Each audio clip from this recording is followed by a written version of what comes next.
Hello, and welcome back to Tidbit of Torah. One of the most difficult places to be in life is when we feel a loss of control, whether it's when facing surgery, a medical procedure, a sense of grief, a loss of memory, a loss of a job, or some other reason in our lives where we feel a true loss of control.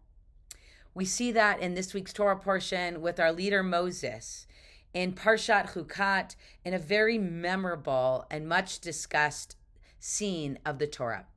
What happens is Miriam, Moses' sister, dies. And the Torah tells us that the people are without water in the wilderness. Moses grapples with what to do when the Israelites start to squabble and complain once again. And so God tells him to talk to the rock, and from the rock, water will come. What does Moses do? He grabs his staff, he goes to the rock. We pause, expecting him to speak to the rock, but in this moment, that's not what happened.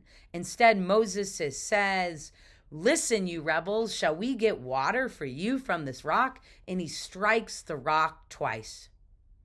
For this action, Moses is punished, and he's not able to fulfill his vision of taking the next generation of Israelites across the Jordan into the promised land. He dies in the wilderness.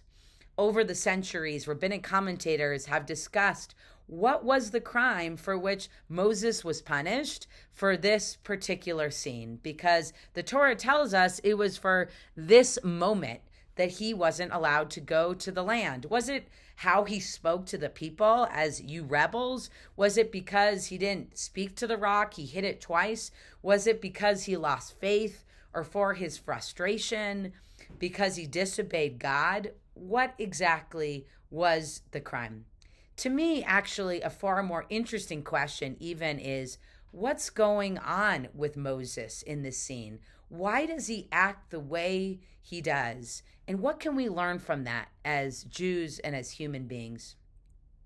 There are a number of explanations for why Moses might have lost control in this moment. One might be because his sister just died.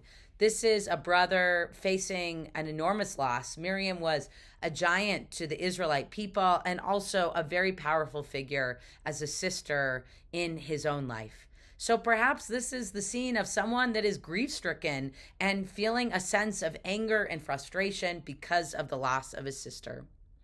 Or perhaps this is someone that has just reached his breaking point.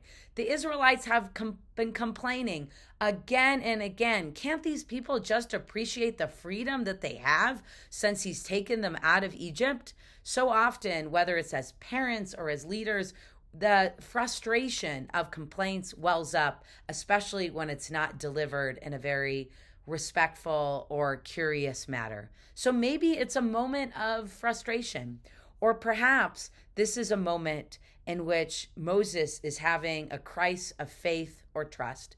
He's not able to trust God or the people. He feels a sense of loneliness and isolation, that he must take care of business himself.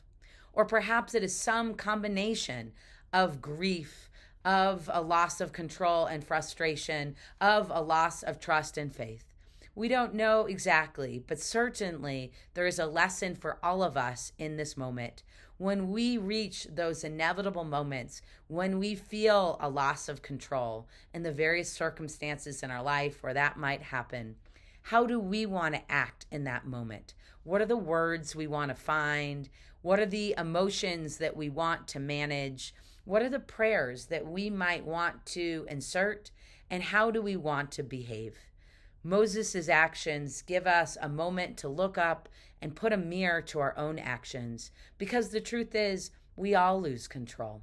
As I personally face a surgery this afternoon, I ask myself the question about, how do I want to enter a space in which I have to lie on a table, go to sleep, and have a surgeon do what they do to be able to help me to move towards healing?